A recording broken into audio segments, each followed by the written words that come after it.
ভুল মানুষকে ভালোবাসার ফল কখনো সুখ দেয় না, প্রাক্তন স্ত্রীকে ইঙ্গিত করে একই বললেন অভিনেতা জিতু। বিস্তারিত জানতে ভিডিওটি দেখুন।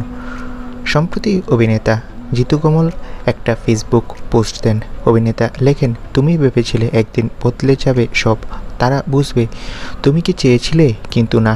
ভুল মানুষরা শুধু আসে শূন্যতা রেখে যাওয়ার জন্য। সব শেষে থেকে যায় কিছু প্রশ্ন আর একরাশ গভীর দুঃখ, যা কাউকে বোঝানো যায় না। লেখাটি যদিও তার নয়, বোঝা গেল লেখার নিচে সংগৃহীত দেখে।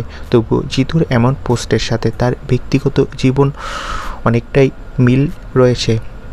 তিনি প্রাক্তন স্ত্রী নবনীতাকে ভুল মানুষ বলে ইঙ্গিত করলেন, কিন্তু জিতু এখনও নবনীতাকে ভুলতে পারেননি। তার পোস্টটা তেমনই ইঙ্গিত করে। তো বন্ধুরা, জিতু কমলকে নিয়ে তোমাদের মন্তব্য কি কমেন্ট করে জানাও।